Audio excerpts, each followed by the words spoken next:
none other than Dr. Sheikh Omar Suleiman. Please come to the stage.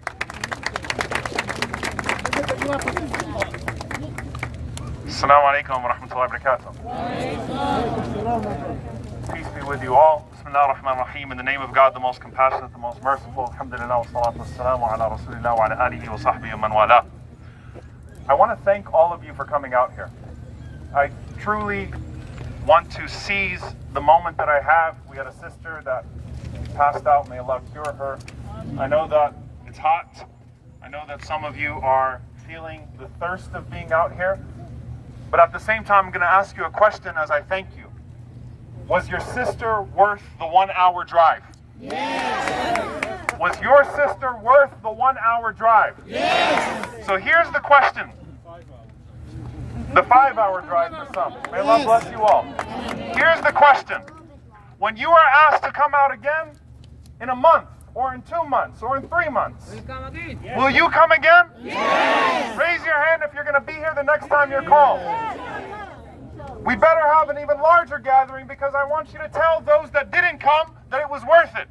Yes. Because if those prisoners can see us, prisoners who have been through psychological torment, probably none so more than Dr. Aafia, then this drive was worth it. Yes. This journey is worth it. Yes. And we have several demands that we have today. Of course, the ultimate demand being her freedom. But the prison guards are here. Yes. Not just the prisoners. They can hear us. Yes. And we want them to know that if our sister is not treated with dignity, we'll be back next week. Yes. And if we hear that she's assaulted again, we'll be back again. Yes. And if she's put in solitary confinement for over a month again, you better believe we'll be back here again. Yes. And we'll be back here in larger numbers. Yes. And we will make sure that everyone knows that this institution that is infamous for mistreating its prisoners is continuing to mistreat an innocent sister. Yes. So we'll be back if we have to be back, and we will be back, inshallah. Yes. Our message as well is to the American public and to those that have heard the misinformation about our sister. And that say, don't you know what she's been called? Don't you know what she's been smeared with? Somehow we're supposed to buy the narrative that a neurosurgeon from MIT, a small-figured woman, but a large woman, a woman who's a mountain, that dedicated her life to educating children in third world countries, assaulted U.S. military men and was plotting these devastating attacks and is smeared with this and smeared with that? On what basis?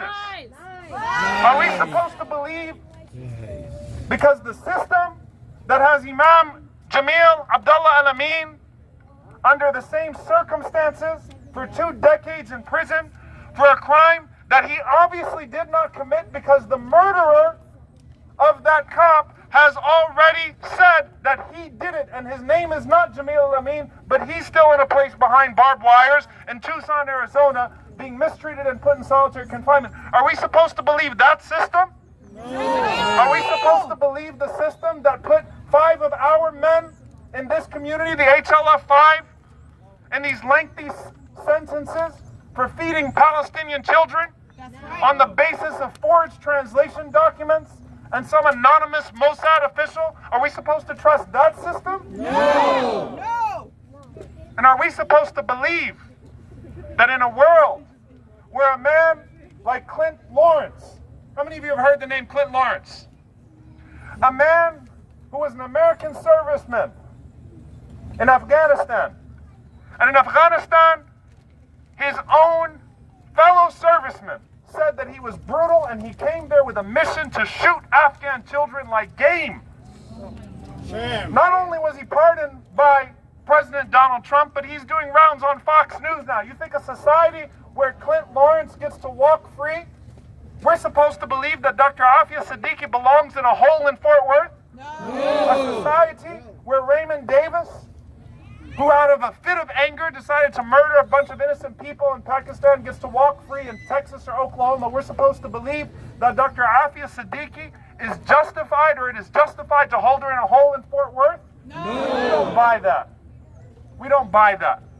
And so we will not let the smear that's been placed on her cause us to distance ourselves from her any further. Because if they can smear her and distance her community from her, then they can smear any one of us. And if you haven't figured out over the last 2 decades, the smearing will not stop no matter how much you compromise. That's right, exactly. The surveillance will not stop no matter what you say or do. So stand up for your sister. Stand up for your brother, Imam Jamil Amin. Don't get tired. Don't stop driving. If that was your sibling in that hole, you would be here every week. And I'm going to charge myself first. The next time there's a call to be out here, hold me accountable. Hold the person next to you accountable. And say, where are you for your sister Aafia? Because she's our sister. Yes. Some of you are not Muslim, she's your sister in humanity. Yes. You claim to be for human rights. This is one of the greatest violations of human rights in the 9/11 era. And as we're revisiting all of the crimes, whether in the form of foreign policy or domestic policy, committed after 9/11, it's time we reopen the cases of these political prisoners that were put away in sham trials Free and political put away from their communities. I have one more message specifically for Prime Minister Imran Khan. And I have a feeling, inshallah, that he will hear this. Inshallah. I have a feeling that he will hear this. Where is that voice? Where is that promise? You have the power to invoke a prisoner exchange. You have the power to invoke her name and to free her, as you have already said many times that she is an innocent woman and that you will do your best to bring her out. Shame on you! We're calling upon you, despite all Pakistani politics, put it all aside. We're calling upon you in front of a prison in Fort Worth, Texas. And we're saying, bring her home. She's not in dignity over here. She's not being treated the way that a human being deserves to be treated. She's not being treated like your sister deserves to be treated. We're calling upon you and saying, do what you promised to do. Yes. Do what you have the authority to do. Yes. Bring her home. Let her see her children. It's been an entire lifetime, 18 years. Let her be with her children. Let her live the rest of her life in dignity. Whatever state she's going to be in, whatever her mental state in, we pray that her strong spiritual state, Amen, that many people have testified to, along with the solidarity that we are showing with her today, will lift that, bi'idhnillahi ta'ala, will lift that, inshallah.